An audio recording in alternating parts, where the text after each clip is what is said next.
தேவனோடு இருக்கிற உறவுல நமக்கு தொய்வு வந்துச்சுன்னா சத்துரு பலன் கொள்ள ஆரம்பிச்சிருவான். அதனால் ஆபத்து காலத்தில் நீ சோர்ந்து போவாயானா பலன் குறுகி போயிடும். தேவனோடு இருக்கிற உறவுல நாளுக்கு நாள் விருத்தி அடைந்து கொண்டே போவோமாக.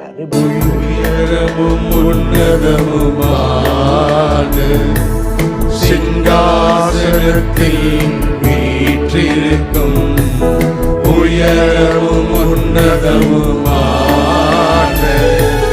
சிங்காசனத்தில் வீற்றிருக்கும் சேனைகளின் கர்த்தராகிய ராஜாவின் கண்கள் காணட்டும்.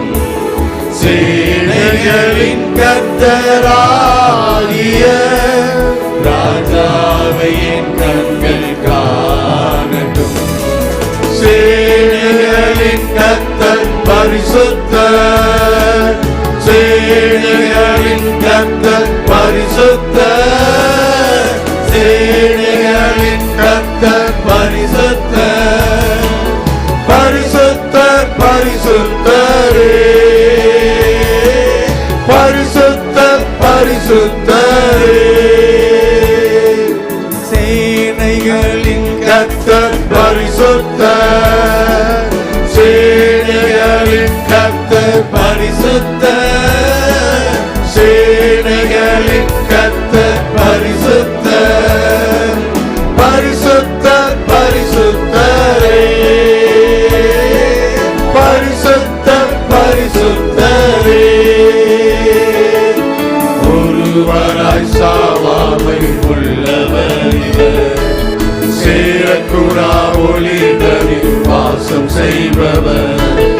ஒருவராய் சாவாமை உள்ளவர் இவர், சேரக்கூடா ஒளிதனில் வாசம் செய்பவர். அகிலத்தை வார்த்தையால் சிருஷ்டித்தவர், இயேசுவே உம்மை ஆராதிப்பேன். அகிலத்தை வார்த்தையால் சிருஷ்டித்தவர், இயேசுவே உம்மை ஆராதிப்பேன்.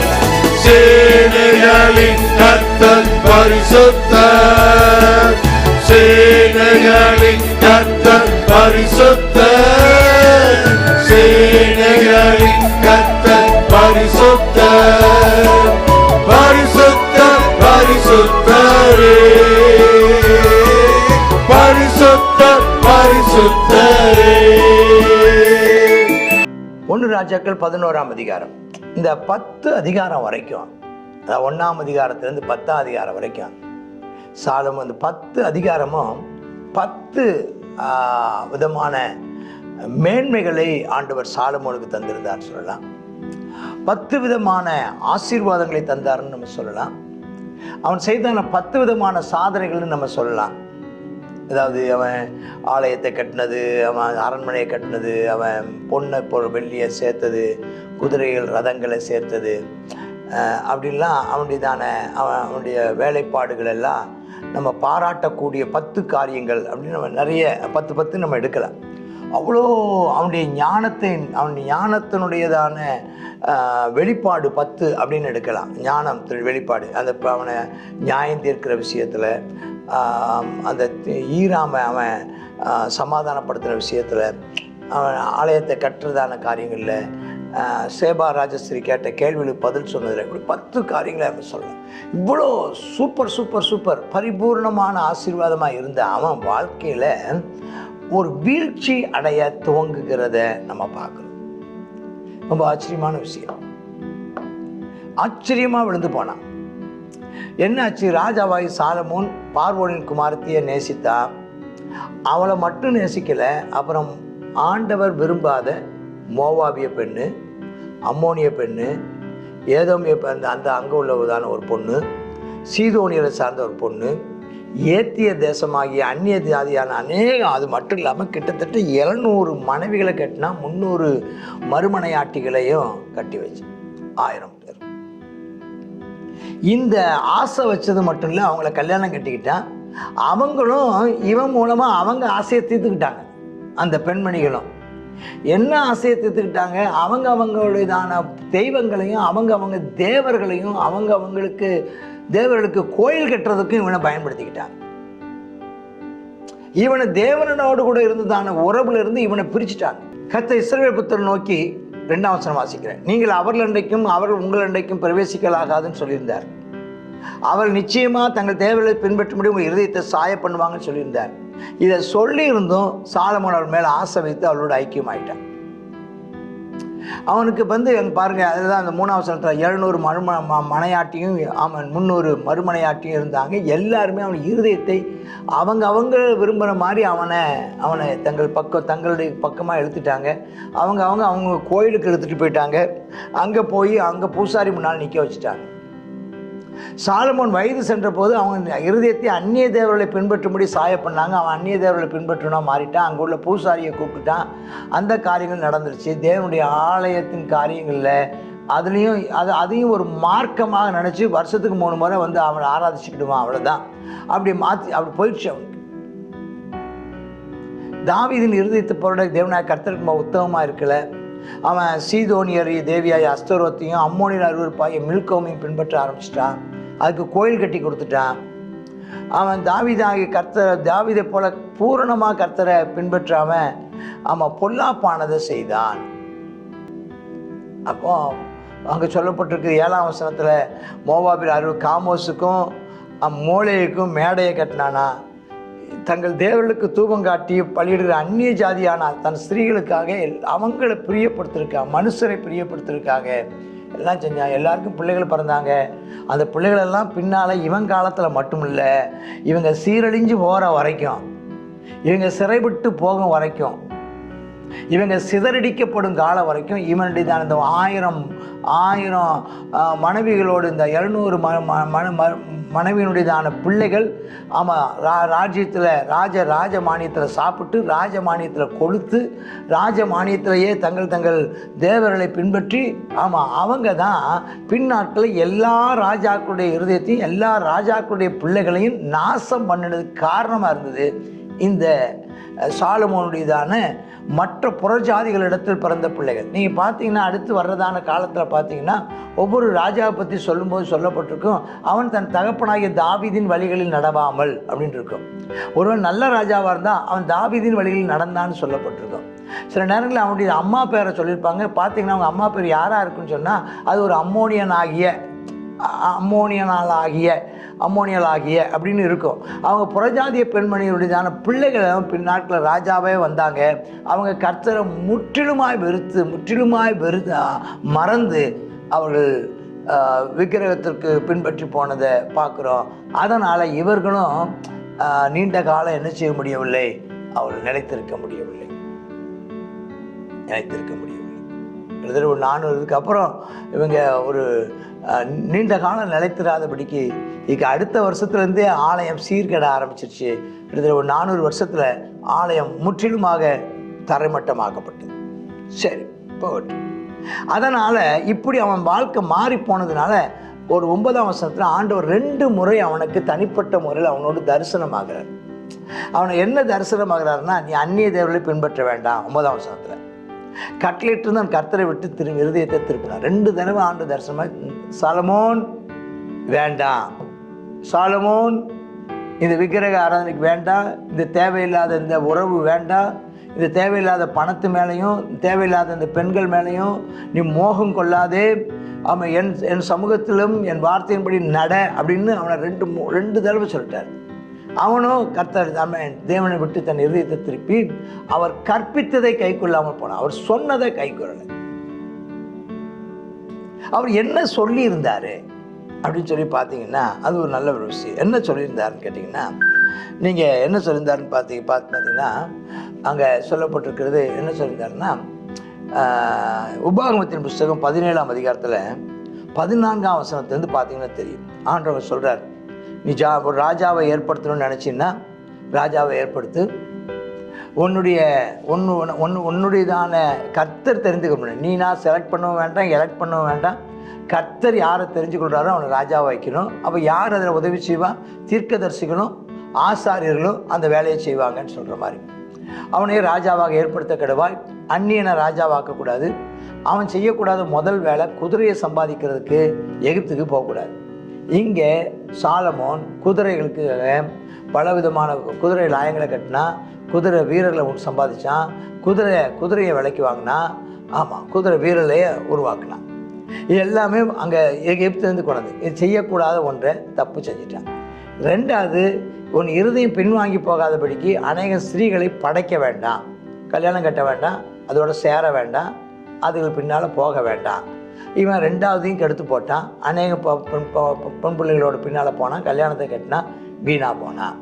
மூணாவது, வெள்ளியும் பொண்ணும் மிகுதியாக பெருக பண்ண வேண்டாம்னு சொன்னார். ஆண்டவர் சொல்லியிருந்தார், வெள்ளியும் பொண்ணும் மிகுதியாக பெருக பண்ண வேண்டாம்னு பிரமாணத்தில் எழுதி கொடுத்துருந்தார். இவனும் வெள்ளியும் பொண்ணும் அதிகமாக சேகரித்தான். வெள்ளியை கற்குவியலை போல சேகரித்து வச்சாங்க. வீடு கட்டும்போது சல்லியை கொட்டி வச்சுருக்காங்க பாருங்கள், அதை மாதிரி வெள்ளியை கொட்டி வச்சுருப்பானா தெருவில். அந்த அளவுக்கு அவனுக்கு வெள்ளி அதிகமாக இருந்துச்சான். அதுக்கப்புறம் நாலாவது பார்த்தா, மேட்டிமை கொள்ளாமலும் கற்பனையை விட்டு வலது இடதுபுறம் சாயம். மேட்டிமை கொள்ள ஆரம்பிச்சிட்டான். அதாவது யாராவது ஒருத்தர் ராஜாவே இப்படித்தான் சரி, நான் சொல்கிறதாப்பா சட்டம், அது என்ன, அவன் தன்னை அவன் தேவனுடையதான சட்டத்திட்டங்களுக்கும் ஸ்தோத்திரம் சொல்லப்பட்ட விஷயங்களுக்கும் மேலாக தன்னை மேட்டிமையாக அவன் எண்ணிக்கொண்டா, அது அவனுக்கு பாவமாய் போயிடுச்சு. சில நேரங்களில் நமக்கு கொஞ்சம் கெத்து வந்துருச்சுன்னா, பெருமை வந்துருச்சுன்னா, சில ரூல்ஸுகளை நம்ம கடைபிடிக்கிறது இல்லை. நம்ம பைபாஸ் பண்ணி போகிறதுல தான் நமக்கு ரொம்ப எக்ஸப்ஷனெல்லாம் பயன்படுத்திக்குவோம். வண்டியை ஓரமாக நிறுத்துங்கன்னு சொன்னால், நான் இதுக்கு ஓரமாக நிறுத்தணும், இப்படி தான் நிறுத்துவேன். ராஜா மாதிரி நினப்பு, அவனுக்கு இருக்கிறதான பெருமை, அவனுக்கு இருக்கிறதான ஐஸ்வர்யத்தின் மேலும், அவனுக்கு இருக்கிறதான பலத்தின் மேலும், அவனுக்கு இருக்கிற ஞானத்தின் மேலும் உள்ள விஷயத்தில் தாழ்மையாக போகிறதில்லை. அப்படி வண்டி ஓரமாக எடுத்துங்கன்னா செய்கிறதில்ல, வரிசையில் வாங்கினா வரிசையில் வர்றதில்லை, ஒரு டேகு கழுத்தில் போடணுன்னா அது போடுறதில்லை, ஸ்தோத்திரம் டைமுக்கு வாங்கினா டைமுக்கு வர்றதில்லை, வரிசையில் எல்லோரும் ஒன்று போல் வரிசையில் உட்காரும்போது வரிசையில் உட்கார்றதில்லை. அவன் இந்த மாதிரி எல்லாம் தவறுகளை அவன் பண்ணுகிறத நம்ம பார்க்கணும். இது அது மேட்டிமையின் அடையாளங்கள், மேட்டிமையின் அடையாளங்கள். எச்சரிக்கையாக இருப்போம். ஐந்தாவது அவர் சொல்கிறாரு, நீ கர்த்தருக்கு பயந்திருக்கும்படி கற்றுக்கொள்ளும்படிக்கு ஒரு பிரதியை வாங்கி அவன் ஜீவனுள்ள நாளெல்லாம் வச்சு டெய்லி அதை வாசிக்க கடவன். தாவீது சொன்னார் பாருங்க, ஆமாம், இரவும் பகலும் நம்முடைய வேதத்தில் தியானமாக இருக்கணும், டெய்லி வாசிக்கணும். ஆனால் இந்த 5 காரியமும் செய்யலை. குதிரையை வாங்குகிற விஷயத்தில் குதிரையை வாங்கிவிட்டான், அணைய பொண்ணை கட்டிவிட்டான், விக்கிரகத்தில் நேரம் சாஞ்சி விட்டான். அப்புறம் 3வது, வெள்ளியும் பொண்ணு அதிகமாக பெருக பண்ணிட்டான். மேட்டிமை வந்துச்சு. அதனால் சில ஆசாரியர்களும் தீர்க்கதரிசிகளும் அவனுக்கு சொன்னாலும் அதுக்கு அவன் கீழ்ப்படியலை. தாவீதும் நான் கீழ்ப்படிஞ்சான், ஆனால் இவன் கீழ்ப்படியலை, நான் அந்த அதிகாரத்துக்கு மேற்பட்டவன்னு அப்படி ஒரு ராஜா முடிவெடுத்துட்டான்னா யாரும் அவன்கிட்ட பேசவும் முடியாது. 5வதாக, அவனை ஏன் இதை செஞ்சீங்கன்னு யார் கேட்கறது? அவன் சட்டங்களுக்கு அப்பாற்பட்டவனாக தன்னை வேத சட்டங்களுக்கும் வேத பிரமாணங்களுக்கும் அப்பாற்பட்டவனாக நினச்சிட்டான். ஆனால் வேத பிரமாணத்தின்படி ஆலயத்தை கட்டினவன் தன் வாழ்க்கையே வேத பிரமாணத்தின்படி நடத்திக்க தவறிட்டான். 5வது, வசனத்தை வாசிக்கணும், தியானிக்கணும், அதையும் தியானித்து வாழாமல் கர்த்தரோடு கூட இல்லை உறவையும் விட்டுவிட்டான். அவன் கேடுகட்ட நிலையில் கெட்டு போனான்னு பார்க்குறோம்.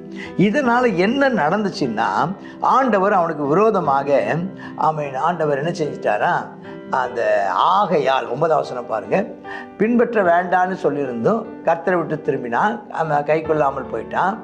ஆகையினால அங்கே என்ன சொல்லப்பட்டிருக்குதுன்னா, 11வது வசனம், கர்த்தர் சாலமோனுக்கு சொன்னால், நான் உனக்கு கட்டளையிட்ட என் உடன்படிக்கையும் என் கற்பனையும் கை கொள்ளாமல் போனபடினால், இந்த காரியத்தை செஞ்சதுனால உன் ராஜ்யத்தை உன்கிட்ட பிடுங்கி ஊழியக்காரனை கொடுப்பேன்ட்டார். ஆகிலும் உன் தாவீது நிமித்தம் முழுசும் நான் செய்வதில்லை. ஆனால் அவன் என்ன செய்ய, 2 ராஜ்யம், அதாவது யூதாவும் பெஞ்சமினும் தவிர மீதி 10 கோத்திரமும் தனியாக போயிடுச்சு. அப்போ இவங்க தெரிந்து கொண்டது நிமித்தம், ஆமாம், ஒரு கோத்திரத்தை மட்டும் உனக்கு கொடுப்பேன், அவ்வளோதான் சொல்லிட்டு ஆதாத்துங்கிற ஒருத்தனை எழுப்பினார். இந்த ஆதாத்துங்கிறவன் அவன் ஒரு காலத்தில் அவன் தாவீது காலத்தில் பாதிக்கப்பட்டவன். இன்றைக்கி அவன் போய் அங்கே எகிப்தில் இருந்தான். இப்போ ஆளை சேர்த்துக்கிட்டு மறுபடியும் அவன் சண்டைக்கு வர ஆரம்பிச்சிட்டான். இன்னொருத்தனை கொடுத்து பார்க்குறோம், 23ஆம் வசனத்தில், எலியாதாவின் குமாரன் ரேஷோன்கிறவன். அவனும் ஒரு காலத்தில் சேபா ராஜா விட்டு ஓடி போனவன். தாவீது சேபாவில் கொன்று போடுகல அவன் சில மனுஷரை தேர்ந்தெடுத்துக்கிட்டு அந்த கூட்டத்து தலைவனாகி தாவீதை எதிர்த்தான். அதுக்கப்புறம் என்னாச்சு, அவன் சோபாவில் கொண்டு போடும்போது அப்போ தமஸ்கு ஓடி அங்கே குடியிருக்கிறான். இப்போ அவன் என்ன செய்கிறான்? எழும்பி வர்றான். நீ நல்ல தேவனுக்குள்ளே இருந்தால், தேவனோட ஜெபம் பண்ணி நல்ல ஆசீர்வாதமாக இருந்தால், உனக்கு விரோதமாக இருக்கிற எதிரிகளை கர்த்தர் அடங்கி இருக்க பண்ணுவார். நீ தேவனை விட்டு விலகும் போது உனக்கு விரோதமாக இருக்கிற எதிரிகள் உனக்குள்ளே எழும்ப ஆரம்பிச்சிருவாங்க. சிலர் சொல்கிறாங்க பாருங்கள், வியாதியின் கிருமிகள் வெளியே இருக்கிறது இல்லை, நம்ம உடம்புக்குள்ளே தான் இருக்கோம். நம்ம பலவீனப்பட்டுட்டோம்னா நமக்குள்ளே இருக்கிறதான அந்த பலவீனங்கள் தான் நம்மளை முதல்ல தாக்குதான். அந்த சளி பிடிக்கிறது, ஹார்ட்டில் ப்ராப்ளம் வர்றது, இதெல்லாம் எப்போன்னா ஏற்கனவே உள்ளே இருக்கிறது தான். இந்த உள்ளே இருக்கிற கிருமிகளெல்லாம் நல்லா ஹெல்த்தியாக நம்ம நல்லா ஆரோக்கியமாக நல்லா சாப்பிட்டு நல்லா இருந்தோம்னா அதெல்லாம் அடங்கி போய் இருக்கும். நீ ஆவிக்குரிய காரியங்களில் நீ சர்வப்பிரகாரமாக நீ பலவீனப்பட்ட உடனே அது மூட்டு வலிக்க ஆரம்பிக்கும், கால் வலிக்க ஆரம்பிக்கும், கால் குடைய ஆரம்பிக்கும், தலை வலிக்க ஆரம்பிக்கும், மூக்கு ஒழுக ஆரம்பிக்கும், காது அடைக்க ஆரம்பிக்கும், இதயம் வெடிக்க ஆரம்பிக்கும், வயிறு குழப்ப ஆரம்பிக்கும், எல்லாம் அங்கே உள்ளேருந்து வந்துடும். அப்போ எப்போ பலவீனப்படும்போது இதே மாதிரி தான் தேவனோடு கூட நம்ம சரியாக இருந்தோம்னா நமக்கு விரோதமாக இருக்கிற சத்துருக்கள் எல்லாம் கற்று அடங்கி இருக்க பண்ணுவார். நாம் தேவனோடு இருக்கிறதான உறவோடு கூட நம்ம சரியாக இல்லைன்னா ஆட்டோமேட்டிக்காக சத்துருக்கள் எழும்ப ஆரம்பிச்சிருவாங்க. சத்துருக்களின் இஷ்டத்துக்கு கர்த்தர் நம்மளை ஒப்பு கொடுத்துருவார். கவனமாக இருங்க, கவனமாக இருங்க. ஆகினால சர்வப்பிரகாரமான ஆரோக்கியத்துக்கு அடுத்த விஷயமானாலும் சரி, ஆவிக்குரிய ஆரோக்கியத்துக்கு, ஆவிக்குரிய தேவனோட உறவின் ஆரோக்கியத்துக்கும் மிகுந்த முக்கியத்துவம் கொடுங்க. இல்லைன்னா சத்துருக்கள் எழும்ப ஆரம்பிச்சிடும். அப்போ தேவன் உன்னோட இருக்கிற வரைக்கும் எந்த சத்துரு உன்னை மேற்கொள்ள முடியாது. நல்ல ஆரோக்கியமான சர்ரம் இருக்கிற வரைக்கும் எந்த ஒரு சர்ரத்தில் இருக்கிற எந்த எதிர்மறையான எந்த காரியமும் சர்ரத்துலையும் வராது. சரி, அப்போ அவன் ஆதாத்துங்கிறவன் இஸ்ரவேலை பகைத்தானா? அவன் எப்ராஹிம் மனுஷனாகிய நேபாத்தின் குமாரன் யெரொபெயாம் இன்னொருத்தன் இந்த காலத்தில் தான் இது அவன் ஒருத்தன். 26 மூணாவது ஒருத்தன் யாருன்னு கேட்டிங்கன்னா உள்ளுக்குள்ளே உள்ளவன். இந்த ரெண்டும் எதிரிகள், வெளியே இருந்து வர்றவன். ஒன்று பணம்னு வச்சுக்கலாம், ஒன்று பேயின்னு வச்சுக்கலாம். இது உள்ளேருந்து வர்றவன் சுயம் யெரொபெயாம், உள்ளவன் எப்ராஹிம் கோத்திரத்துக்காரன். அவன் ஒரு நல்ல ஆள். அவன் தாய் செருகால், அது ஒரு விதவை. அந்த பெண்மணியும் ஒரு இஸ்ரவேலுடைய பெண்மணி தான். அவன் கையெடுக்கிறான். அவன் நல்லா இடிந்து போன நகரத்தெல்லாம் கட்டுறதெல்லாம் உதவி செஞ்சுருக்கிறான், நல்லா இருந்திருக்கிறான். அதாவது சாலமோனுமே அவன் நல்ல ஒரு விசாரிப்புக்காரனாக அவனை வச்சிருந்திருக்கிறாரு. அவனுக்கு சீரோன் அகியாங்கிற தீர்க்கதரிசி மூலமாக அவன் தீர்க்க தரிசனத்தினாலேயே நீ உனக்கு ஆண்டவர் ஒன்றுதான ராஜாவுடையதான இப்போ ஏரியாவில் 10 பங்கு உனக்கு தர்றாருன்னு சொல்லி அவன் ஆண்டவராலேயே அவன் தேர்ந்தெடுக்கப்பட்டவன். தேவனே தேர்ந்தெடுத்து அவனை என்ன செஞ்சிட்டாரு? அவன் சாலமோனுக்கு எதிரியாக மாற்றிட்டார். இதெல்லாம் நடக்கிறத நாம் இங்கே பார்க்குறோம். நீ ராஜாவாக அவனுக்கு சொல்கிற சில வார்த்தை எங்கள் 38ஆம் வசனத்தில் யாருக்கு சொல்கிற வார்த்தை? யெரொபெயாமுக்கு சொல்கிற வார்த்தை. நான் உனக்கு கொட்டளையிட்டதெல்லாம் நீ கை கொண்டு என் வழியில் நடந்தால், சாலமோன் நடக்கலை, நீ நடந்தால் என் தாசனாகிய தாவீது செய்தது போல என் கட்டளைகளையும் என் கற்பனையும் கை கொள்ளும்படிக்கு என் பார்வைக்கு செம்மையானது செய்கிறது என்றானால் நான் உன்னோடு இருந்து தாவீதுக்கு கட்டினது போல உனக்கும் நிலையான வீட்டை கட்டுவேன்ப்பா அப்படின்னு யாருக்கு சொல்கிறார்? யெரொபெயாமுக்கு சொல்கிறார். இப்படி இந்த காரியத்தை நிமித்தம் தாவீதின் சந்தையை சிறுமைப்படுத்துவேன் ஆகிலும் என்னான்னு அப்படிறாது. அதனால் அவன் ஒரு கூட்டம் இருக்கட்டும், அவனை இல்லாமல் ஆக்கணும்னு நினைக்காத. அவனுக்கு ஒரு சின்ன கூட்டத்தை நான் சொன்ன வாக்குத்தத்தை நிறைவேறும்படிக்கு அவனுடைய பிழைப்புக்காக அவனை நான் ஒரு ஏரியா வச்சுருக்கிறேன், அவ்வளோதான். ஆனால் நீ உனக்கு நான் என்ன செய்கிறேன், இதை தருகிறேன்னு சொல்லி அங்கே கொடுத்ததை பார்க்க. அப்போ அதனால் இப்படி ஒரு செய்திக்கு தாவீதுக்கு கிடச்சதுனால யெரொபெயாமை கொல்ல பார்த்துருக்கிறான். அவன் போய் சீசாக்குங்கிறதான ராஜாவிடத்தில் ஓடி போய் சாலமோன் மரணம் அடைய வரைக்கும் அங்கே போய் இருந்தாங்க. அப்போ தேவன் நம்ம தேவனோடு இருக்கிற உறவுல நமக்கு தொய்வு வந்துச்சுன்னா சத்துரு பலன் கொள்ள ஆரம்பிச்சிருவான். அதனால் ஆபத்து காலத்தில் நீ சோர்ந்து போவாயானா பலன் குறுகி போயிடும். தேவனோடு இருக்கிற உறவில் நாளுக்கு நாள் விருத்தி அடைந்து கொண்டே போவோமாக. ரிபாராக ஷபாதவா. இன்னைக்கு கற்றுக்கொள்றதான சத்தியம் என்னன்னா, இன்னைக்கு பாருங்க, இதே சாலமோன் தான் சொன்னான், எனக்கு விரோதியும் இல்லை, எனக்கு இடையூறும் இல்லை, இளைப்பாறுதல்னு சொன்னான். எப்போ? தேவன் அவனோடு கூட இருக்கும்போது.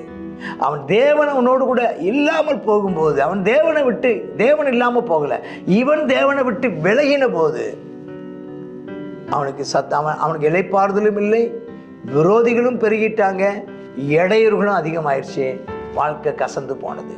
எச்சரிக்கையாக இருப்போம். கர்த்தருக்கு ஸ்தோத்திரம். அதை கடைசியாக 41ஆம் வசனத்துலேருந்து 40 வருஷம் அரசாண்டான்னு சொல்லப்பட்டிருக்குது. அப்புறம் அவன் செத்து போனான்னு சொல்லப்பட்டிருக்குது. அவனுடையதான ஸ்தானத்தில் ரெகபியாம் வந்தான்னு சொல்லப்பட்டிருக்குது. கர்த்தருடைய நாம் மகிமைப்படுவதாக. தொடர்ந்து நம்ம அடுத்த கட்டத்தில் 2 ராஜ்யமாக பிரிந்து போனது எப்படி அப்படிங்கிற அந்த விஷயத்தை குறித்து நம்ம கற்றுக்கொள்வோம். கர்த்தர் நம்மை ஆசீர்வதிப்பாராக. ஆமேன், ஆமேன். God bless you. கர்த்தருடைய நாமம் மகிமைப்படுவதாக. 1 ராஜாக்கள் 11வது அதிகாரம். இந்த 11வது அதிகாரத்தில் இதில் சாலமோனுடையதான வீழ்ச்சி அப்படின்னு சொல்லி பார்க்குறோம்.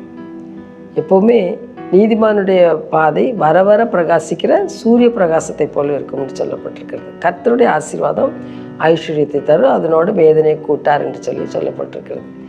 அப்போ நமக்கு கர்த்தர் நம்ம கொடுக்குற ஆசீர்வாதத்தையும் கர்த்தர் நம்ம கொடுக்குற அந்த பாதுகாப்பையும் நம்ம உணர்ந்து எப்பொழுதும் பயபக்தியுடையவர்களாக இருக்க கர்த்தர் நமக்கு அனுக்கிரகம் செய்வாராக. ஆனால் சாலமோன் கர்த்தருடைய காரியங்களில் கடைபிடிக்காததுனால அவனுடைய அவன் என்ன செய்தான், நான் அதிகமான பெண்களை கல்யாணம் பண்ண வேண்டாம், அவங்க வழிவிலக பண்ணுவார்கள் என்று சொல்லி இருக்குது. நியாயப்பிரமாண பிரதியை வாங்கி ஒவ்வொரு நாளும் என்ன செய்யாது படிக்கணும்னு சொல்லி கர்த்தர் சொல்லியிருக்கிறார். இந்த காரியங்கள்லாம் செய்யாததுனால கடைசியில் என்ன செய்தான், அநேக 1000 பெண்களை கல்யாணம் பண்ணான். 1000 பெண்களும் கடைசியில் சாலமோனை என்ன பண்ணாங்க, வழி விலக பண்ணினார்கள். அவன் வயது சென்ற போது அவனுடைய மனைவிகள் அவன் இருதயத்தை அந்நிய தேவர்களை பின்பற்றும்படி சாய பண்ணினார்கள் அப்படின்னு சொல்லி என்ன செய்யப்பட்டிருக்குது, வேத வசனம் சொல்லுகிறது.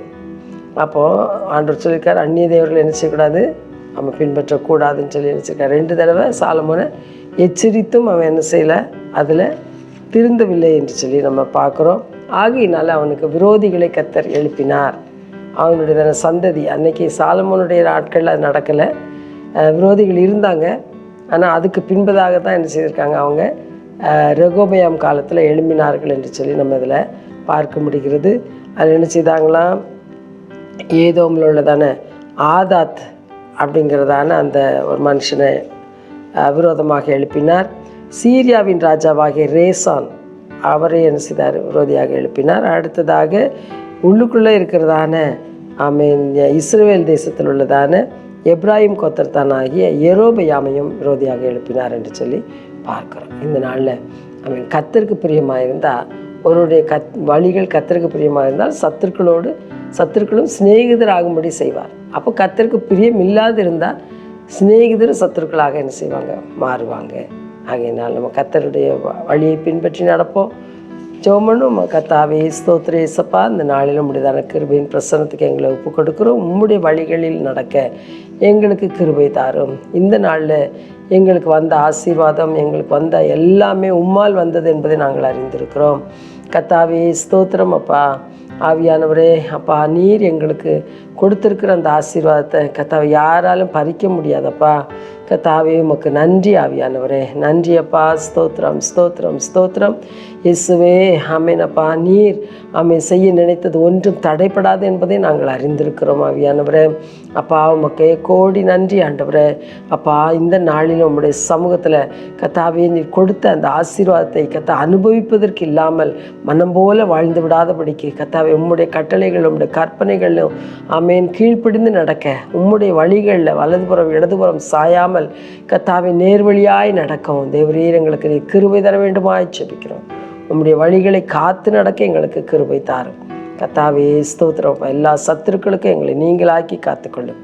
இயேசுவின் நாமத்தில் ஜெபிக்கிறோம் நல்ல பிதாவே. ஆமேன், ஆமேன்.